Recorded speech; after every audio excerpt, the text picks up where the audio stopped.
a basket and it had 100 million of value. Earlier they were doing this. SPV, 3 parts of it.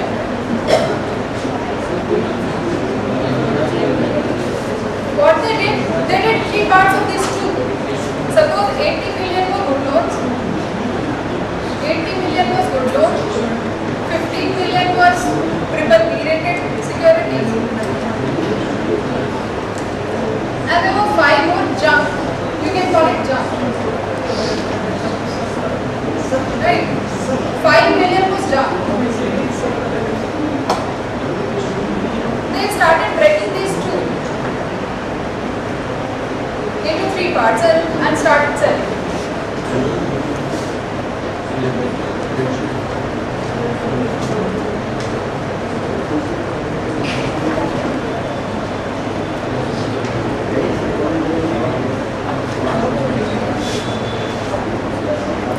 Right? They created 3 more categories out of the middle category and started selling. So 65, say suppose 65% of this they created as this thing, and say 13% here and 5% here. They have created these 3 categories out of this middle category and started selling. Everything is fine. People are paying and they are paying interest to these and interest. All of a sudden what happened? Some of these people who are good people, who had taken loans, they had genuine reasons, they failed to pay. Some of these people were very intelligent people who actually knew that our property is not worth this much, and they had taken huge loans. So they started defaulting. Some of these people said that we are not in a position of paying any more installments, and then came the cascading effect of default. They said you can take our loan, that was the collateral, take the loan, and we are not capable of paying it. Then the bank took the loan. So there was a time, there was a lot of demand of houses. So the prices were high. And when suddenly there were so many houses in the market and nobody to buy them, what will happen? Something which you had valued of $5 million is now worth $1 million. What would you do now? So all these people in the system were in deep trouble at that time. Some very intelligent people, what they did, they took the houses, they rented the houses, they took the rent, for some time they paid the interest, and then what they did? They declared themselves as incapable of paying the interest, gave the house to the bank, and then that same house is being sold for that house is being sold for a very small amount as compared to what loan they had taken, and then they buy it. This time they buy it. So these people do benefit like that. Other people had to give their houses, and all these intelligent finance people, they were in a deep trouble. And they were shouting for help from the government. Some people got help, some people couldn't get help. AIG got help. I work for CDS now. That why did AIG got help? And Lehman Brothers couldn't. Lehman Brothers was not bailed out, and there was a lot of fuss around ICICI also, because ICICI has also invested a lot of money there in these kind of mortgages, and then ICICI was sending messages to its customers that please don't worry, it's a rumor and we are okay, your money is safe with us. These kind of messages after the crisis.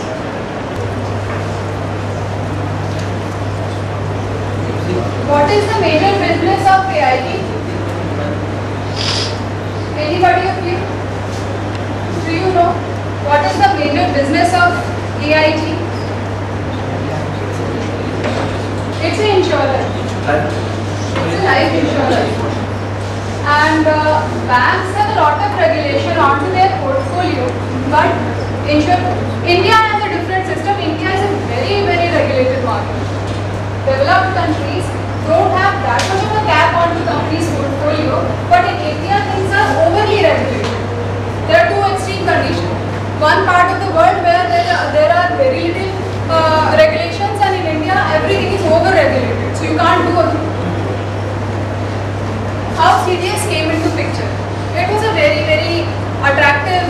instrument for speculators and arbitrators. In CDS, what happens? There is someone called a protection buyer.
CDS is like insurance, in which premiums are being paid to the company who is the seller of the protection.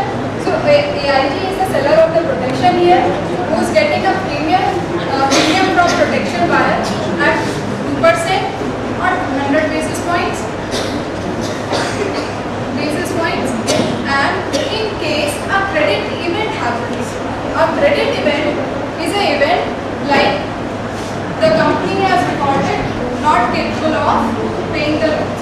The other thing could be the project is stopped and it will start after 3 years. The other thing could be there is a restructuring in the company. So whatever, all these things are considered as a credit event, and the company to whom the loan has been given is called reference entity. Reference entity.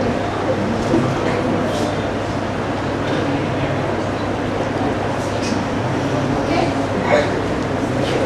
So things are like that.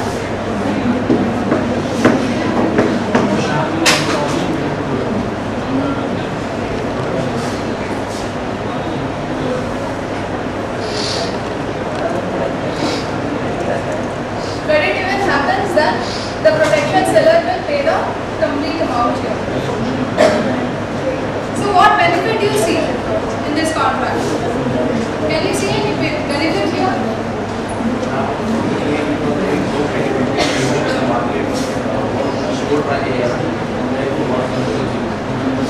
Got a loan?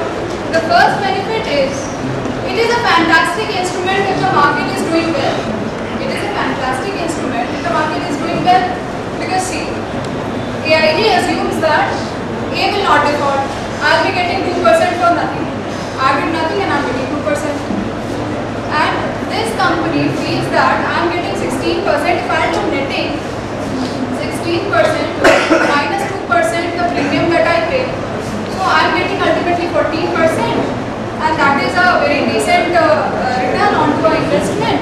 Secondly, my double B graded loan has now converted into AAA, because AIG will give me all the money and AIG is a very good one. That is the thing. But nobody, not even Moody, asked AIG that whether you have 1 million rupees somewhere. What are you talking about? Say there are 1 crore people who bought these kind of CDS from you and you gave them CDS, assuming that not all these entities will default. Say, assume that everybody defaults at the same time. Are you in a position of paying them all the amount? Do you have it somewhere? Did somebody see that, okay fine, I am insuring you on 1 million, so I have put it here. You can see this. I have put this money here under my assets. Nobody saw that, okay, AIG is very good, so AIG is insuring so many loans. Market is good, everything is going fine. Other people also notice this fantastic opportunity, and here in the case of Mr. King, you know what was the good thing? He had actually given the loan. And he was holding the bonds. But when other people came, what they started doing was, say Mr. H also came to know about CDS and he was very interested. It's a fantastic instrument. I don't even have to give anything, and I can buy protection on the loan which I have not even given. So his own net worth is $2 million. But he is a great speculator and he feels that nothing is going to get wrong in the coming time, and what I will do, on 1 billion amount I will be purchasing a insurance. So on $1 million, he